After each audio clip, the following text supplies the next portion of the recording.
জয় গুরুদেব। নমস্কার বন্ধু।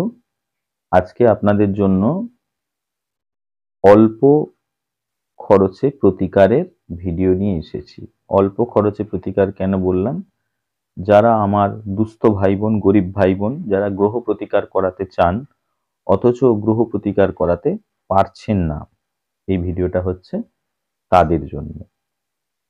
আপনারা তো বড় বড় জ্যোতিষ দেখিয়ে নামি দামি রত্ন ধারণ করতে পারছেন না, আপনারা তো পারছেন না বড় বড় যজ্ঞ করে নিজেদের গ্রহ প্রতিকার করাতে। তখন আপনারা কি করবেন? আজকের ভিডিওটা আপনাদের জন্য, শুধুমাত্র আপনাদের জন্য। তবে এই ভিডিওটা আমি রোগ, রিপু এবং ঋণ এই তিনটে জিনিস নিয়ে কথা বলবো। রোগ, রিপু, ঋণ কেন বললাম? মূলত জ্যোতিষের ষষ্ঠ ঘরকে আমরা আজকে ডিফাইন করব এবং যারা জ্যোতিষ শিখছেন তাদের জন্য এই ভিডিওটি বিশেষ গুরুত্বপূর্ণ। লগ্ন সাপেক্ষে 6 নম্বর ঘর হলো রোগ, রিপু এবং ঋণের ঘর। যাদের রোগ বৃদ্ধি পাচ্ছে, কাম তাড়না যাদের কন্ট্রোল হচ্ছে না এবং যাদের ঋণ বৃদ্ধি পাচ্ছে, এই ভিডিওটা তাদের জন্য।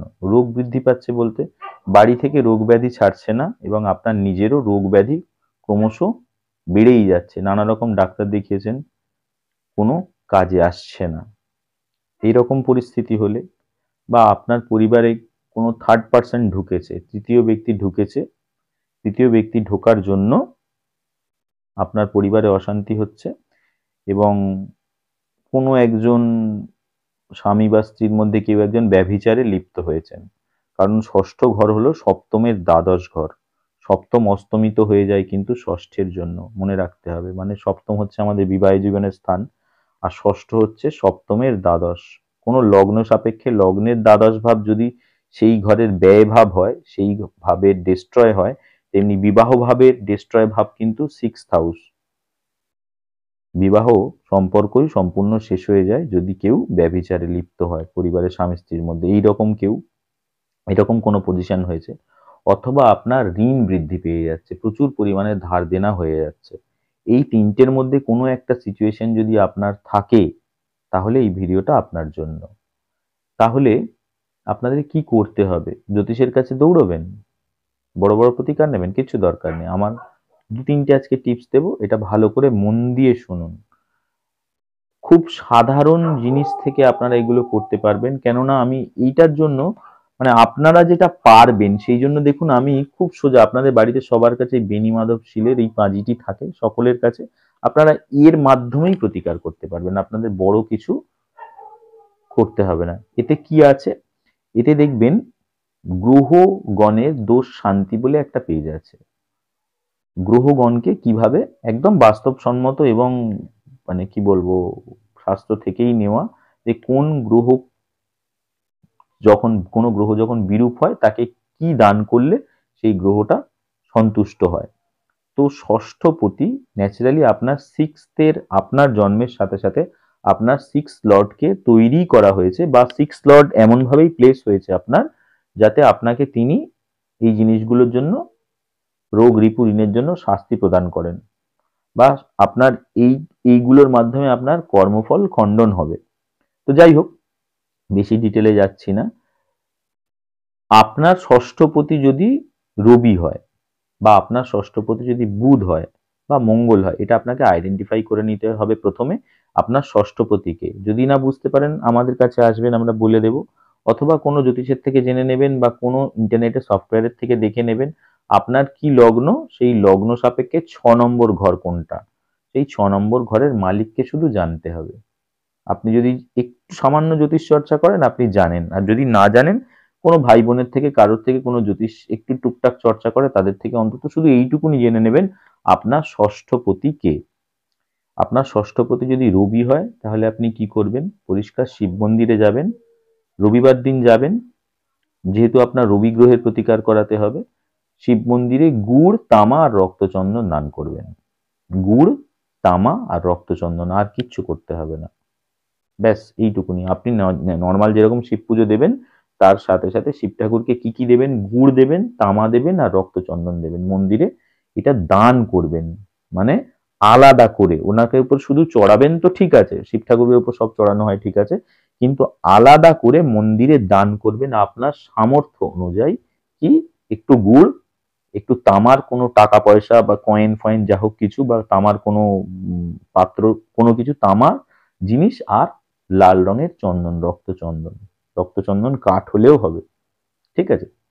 আপনার সামর্থ্য অনুযায়ী আপনি সেটা মন্দিরে দান করে চলে আসুন, আপনি লড়ার শক্তি পেয়ে যাবেন। আমি বলছি না একেবারে আপনি চিরজীবনের জন্য মুক্ত হয়ে যাবেন, কিন্তু অন্তত 6 মাসের জন্য আপনি জীবনে লড়ার শক্তি পেয়ে যাবেন। কেন, এগুলো হচ্ছে গ্রহগণকে সন্তুষ্ট করার জন্য, এবং এটা প্রায়শই করতে হয়। তো আপনি যেহেতু সবসময় করতে পারবেন না, কিছুদিনও যদি আপনি মানে একবারও যদি আপনি করেন, তাহলেও আপনি অন্তত লড়ার শক্তি পেয়ে যাবেন। এবার যদি আপনি এটা বারবার করেন, তাহলে আপনাকে আর অন্য কোনো প্রতিকার করাতে হবে না, এই প্রতিকারই আপনার একেবারে ফিক্সড প্রতিকার হয়ে যাবে, এবং আপনি সবসময়ের জন্য শান্তিতে থাকবেন। এটা গেল রবির জন্য। যদি আপনার ষষ্ঠপতি চন্দ্র হয়, আপনার চন্দ্রের জন্য যদি রোগ, রিপু, ঋণ বাড়ছে বুঝতে পারেন, বা আপনার পরিষ্কার দেখছেন যে আপনার ষষ্ঠপতি চন্দ্র, তাহলে আপনি পার্বতী মন্দিরে যাবেন। শুধু পার্বতী মন্দির তো পাবেন না, যেখানে শিব পার্বতী একসাথে থাকেন, সেই শিব পার্বতী মন্দিরে যান। ওখানে গিয়ে একটু কর্পূর, ছোট্ট একটুখানি রূপোর টুকরো, আর একটা ছোট মাটির কলসে একটু ঘি ভরবেন। মাটির কলস বলতে ইতু পুজোর যে মাটির ঘট, ওই ঘট হলেও হবে। ওর মধ্যে পুরোটাতে ঘি ভর্তি করতে হবে, এইটুকুনি খরচা আপনাকে করতে হবে। দিয়ে আপনি মন্দিরে এটা দান করে চলে আসুন, ম্যাজিকের মতো ফল পাবেন। না হলে আমি জ্যোতিষ করা ছেড়ে দেবো, এত বড় কথা বললাম। করে দেখুন। যাদের ষষ্ঠপতি চন্দ্র, রোগ হচ্ছে, ঋণ বেড়ে যাচ্ছে, ধার দেনা হয়ে যাচ্ছে, কিন্তু আইডেন্টিফাই করতে হবে আপনার ষষ্ঠপতি চন্দ্র কিনা। এরপর চলে আসছি মঙ্গলের জন্য। যাদের ষষ্ঠপতি মঙ্গল, তারা কি করবেন, তারা বগলামুখী মন্দিরে যাবেন। বগলামুখী মন্দিরে গিয়ে বগলামুখী জপটা করবেন। ওং রিং বগলামুখী সর্বদুষ্টানাং বাচং মুখং পদম স্তম্ভয় স্তম্ভয় জিহ্বা কিলয় কিলয় বুদ্ধিং বিনাশয় রিং ওং সোহা।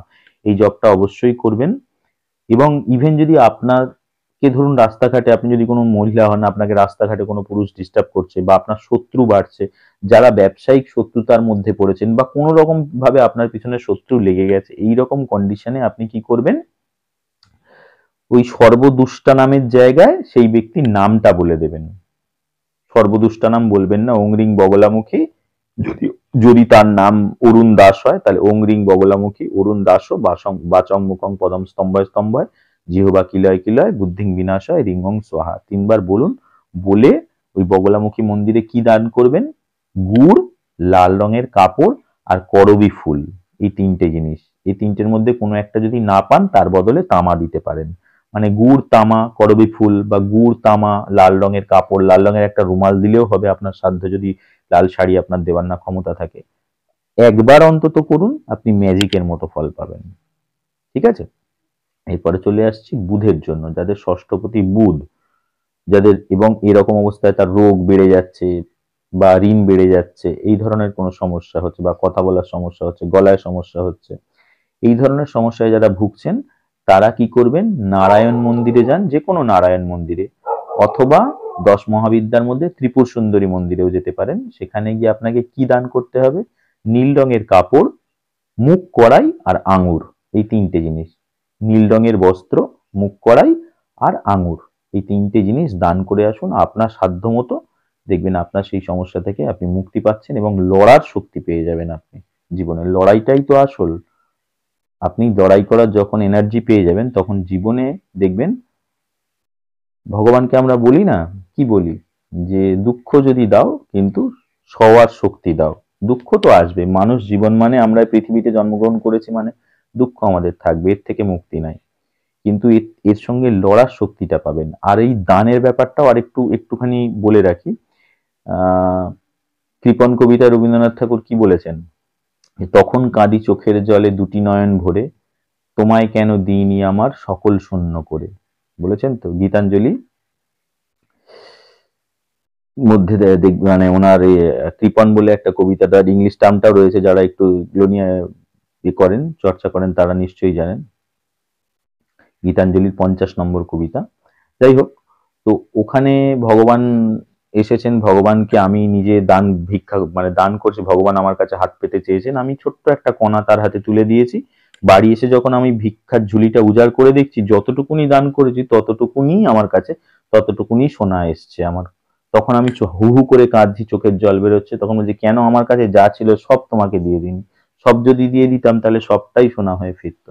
তাই দান করতে গেলেও মন খুলে যতটা আপনার সামর্থ্য, আমি বলছি না আপনি একেবারে সর্বস্ব শেষ করে দিয়ে করুন, কিন্তু আপনার সামর্থ্য অনুযায়ী আপনি চেষ্টা করুন দান করার। দেখবেন আপনি রত্নের থেকে অন্তত রত্ন সমতুল্য আপনি ফল পাবেন, বা আপনি আপনি কি বলবো যজ্ঞের সমতুল্য ফল পাবেন।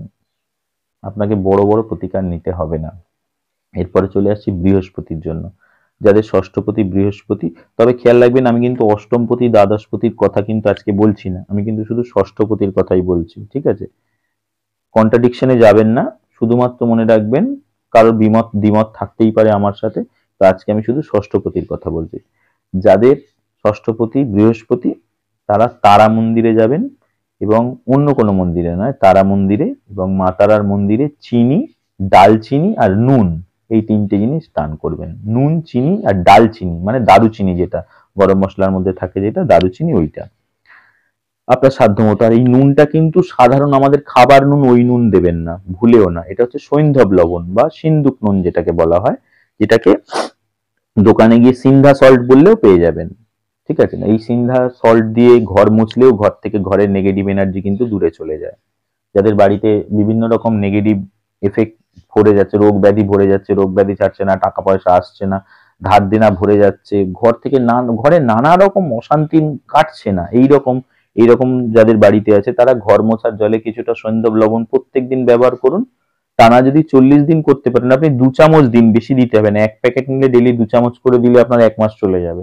40 দিন করার পর আপনার বাড়ি থেকে টোটাল নেগেটিভিটি কিন্তু একেবারে ধুয়ে মুছে সাফ হয়ে যাবে।